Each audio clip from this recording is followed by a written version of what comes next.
Hello mga kabibig! Welcome back sa ring bagong YouTube channel. Ito ang pinakamaingay ng YouTuber sa balat ng YouTube. Ako si Kabibig, maglebak-lebak ka dyan with evidence. Ako po, hindi pala ICC warrant of arrest para kay PRRD, kundi warrant of arrest inciting to sedition. Nako, if you still remember, di ba si General Torre ay sinampahan niya ng kaso si Pangulong Duterte. So ito na ba ang sinabi ni General Torre na itutumba namin siya or we will pin him down? Nako po, parang hindi tayo matakot sa ICC. Mas matakot tayo kay General Torre, mga kabibig. Ganon na talaga ang kanya ang kanyang magpursige na talagang mapakulong niya si Pangulong Duterte kasi that is his biggest achievement kung mapakulong niya si Pangulong Duterte. At itong pagsampa niya ng kaso, if you still remember, na merong isang interview na kung saan nagsampa ng kaso sa CIDJ Torre against PRRD. Pakinggan ang statement ni NBI Director Jaime Santiago. So ito kabibiga, ito yung time na kung saan confident talaga si Torre na sinampahan niya si Pangulong Duterte ng kaso. We will pin him down. Nako, ito kabibiga. 20, the case of Rodrigo Roa Duterte. Okay, ano pong... mga statements doon sa last rally. Opo. So we already submitted it for unlawful utterances at saka inciting to sedition. So nandun na rin sa... Again ha? Inside. For DC-20, the case of Rodrigo Roa Duterte. Okay, ano pong... mga statements doon sa last rally. Opo. So we already submitted it for unlawful utterances at saka inciting to sedition. So nandun na rin sa... Inciting to sedition. At for peace speech. Sinabi ni Attorney Harry Roque kanina sa kanyang live na from the three sources na nagsabi sa kanya, inciting to sedition ang patungkol sa warrant of arrest ni Pangulong Duterte. So, kung inciting to sedition, sino ba ang latest na nagsampa ng kaso kay Pangulong Duterte? Di ba itong si General Torre? So, possibility na yung pagsampa ni Torre, baka nakita ng kung sino mang hukuman, ay nagpalabas ng warrant of arrest. At na rin yung reklamo natin kay former President. Gusto niya patayin ng 15 senador. Ayun, kayo na nga nagsabi sa akin, Sir, anong masasabi nyo doon sa joke ni President Rodrigo Duterte na papapatayan na Bill 5? O kayo na nagsabi, joke eh. Hindi kayo accepted ninyo, na-joke lang yun. No? Ganon. Magaling mag-deliver si Presidente Digong. But then, tingnan natin kung kakagatin pa ba yun ng mamamayan ngayon. Diba? Pero, Director, may mga nagsasabi din po na may ginawa pong aksyon ng NBI nung pong kay VP Sara naman po. Agad pong nagkaroon ng effort ng NBI para imbestigahan po ito at nauwi na po sa pagpapile ng kaso. So, ano naman po silang kaibahan po nito dito kay PRD? Masyadong magkaiba, no? The joke of President Digong was delivered in a political rally.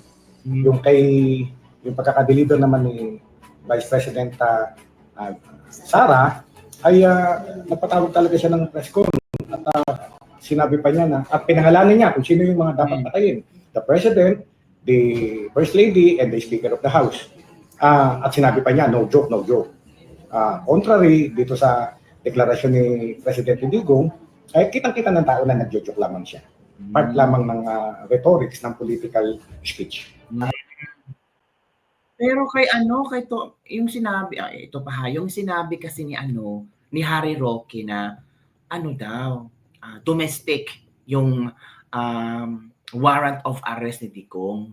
Okay? So, let's go back sa statement ni General Torre tungkol kay Digong. Sa isang interview mga kabibig kung saan talagang anong sinabi ni Torre? Ito kabibig, manood tayo kay Torre ha. Ito kasi lagi ko sinasabi sa kanila, look at me straight in the eye.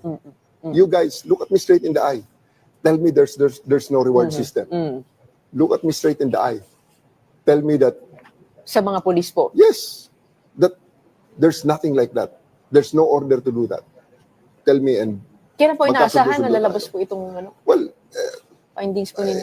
hinihintay na natin ang utos sa akin kung kailan natin ilabas yan. Because at the end of the day, it has to be, there's no justice kung walang, there's no closure kung walang justice. Diba? So, ayusin natin sa amin, ang prinsipyo ko rito, ayusin natin pag-imbestiga, no matter kung sinong tatamaan. Kasi at the end of the day, we have to give justice sa mga victims nito. Okay? Kaya nga, ang bottom line, nangyari ito dahil may nangako. Na at the end of the day, gaya niyan, si Kian namatay. Presidente pa si Duterte na sila ay ma-convict. Nasaan ang pangako? Akala ko ba sagot niya lahat? Okay. Ngayon, tinanong na siya sa house eh. Tinanong kung may order ba. Kung ano-ano mga palusot na ginagawa eh. So, ito, we'll pin him down with hard evidence. When you say him, it's Yeah, the Duterte. former president. Yeah. Okay. And all the other guys na mga enablers niya. Oh. Di ba? Nakikiusap ako sa inyo. Please put a stop to this illegal drugs menace. Nakikiusap ako sa inyo. I'm giving you stern warning. Ayaw niyo magbago, babaguhin ko yung buhay niyo. Hanggat suot ko tong uniforme na to, matuloy man ako na mag 4-star o hindi. You take note, gentlemen. Kilala ko kayo. Yan mga kabibig. At ito ha, kung akala nyo si Digong matatakot sa inyo, yung chismis-chismis na ang ICC daw ay magbibigay ng warrant of arrest sa kanya. Nako, ito ang sagot ni Digong mga kabibig. Masan ba yun? Hanapin ko muna. Ito Ito na ang kanyang statement. Kasi ang mga tao na worry mga kabibig. Kasi sa Davao International Airport, ito pala ang nangyari kabibig sa Davao International Airport. Tingnan muna ha. Ito muna ang nangyari sa Davao. Yan. Daming mga pulis sa Davao International Airport. So parang kinabahan ang mga tao. Meron bang hukulihin? Meron bang POJC Fitch Sumpo?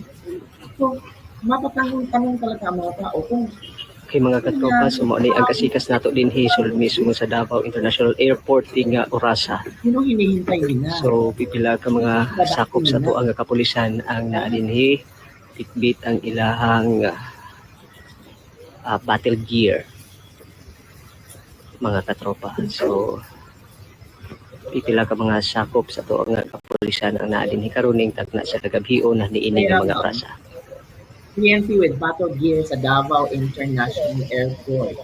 So, maobserbahan karon ang presensya sa mga kapulisan nga dunay battle gear sulod sa Davao International Airport alas 7 ning gabiuna March 9.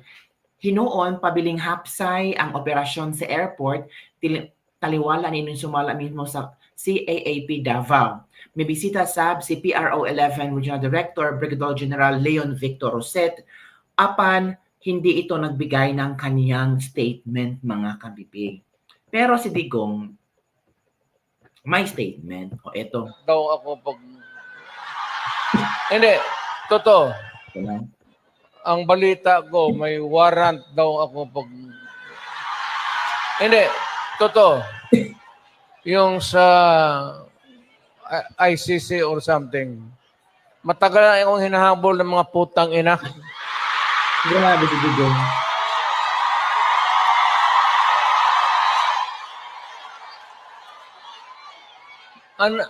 Ano man ang kasalanan ko na ginawa ko man ang lahat sa panahon ko para may kunting katahimikan at mapayapa ang buhay ng Pilipino. Ang problema nito, ewan ko kung ang tingin ng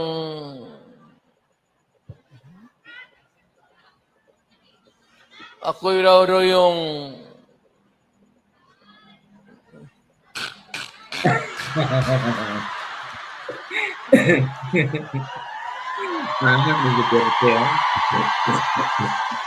o ganito na lang.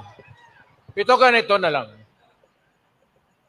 O sabi ko, assuming na totoo talaga yung naririnig ninyo. Laka. Bakit ko ginawa yan? Para sa sarili ko? Para sa pamilya ko? para sa inyo at ang inyong mga anak sa ating bayan. Grabe ang reaction ng mga tao. Kaya ako man, Diba? Grabe ang mga OFW, ang lakas.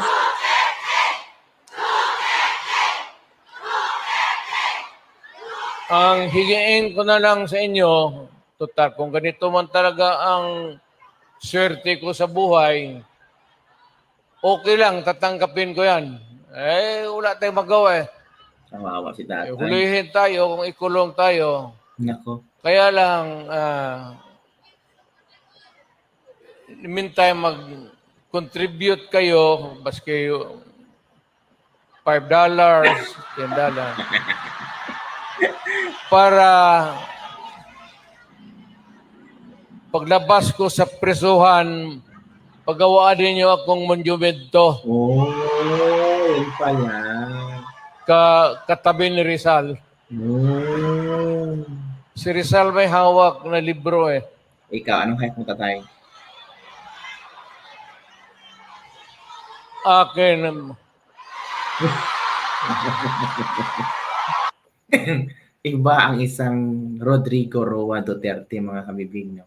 Iba ang kanyang karisma para sa mga tao. So, ano sa palagay ng kabibig? Itong sinabi ni Attorney Harry Roque, kasi balikan natin ang sinabi ni Attorney Harry Roque, ha? Kasi marami ang, by the way, mga kabibig, ito pala kadaming mga tao ang gustong makita si Pangulong Duterte. Share ko sa inyo, nangyari ito sa Hong Kong ngayong araw na to. Grabe, kilabo. Ganon.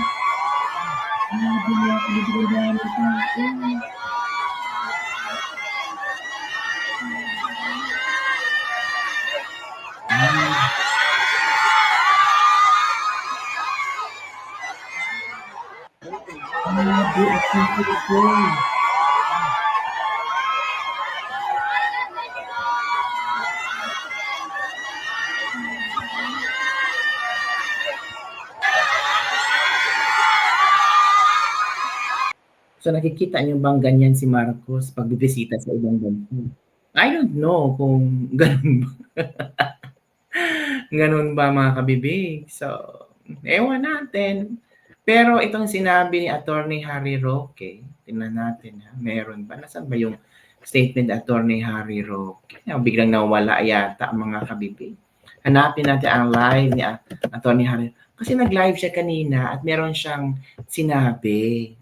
Ito, mga kabibig. Nasaan ba? Nasaan ba yun? Parang, na-delete ni Attorney Harry Roque, mga kabibig. Oo. Parang na-delete niya or I think so, yung live niya kanina, mga kabibig. So, maghintay-hintay tayo sa mga latest trending news na kayang pag-iisipan, sasabihin. Pero alam naman natin, di ba, noon kinasuhan si PRRD ng isa dito sedition ni General Torres. So baka ito na ang sinasabing warrant of arrest. So yun lang po, kabibig, ang ating latest lebag-lebag for the day. Don't forget to like, subscribe, and share this video para sa mga latest trending news na ating pag-usapan. Bye everyone! See you next time!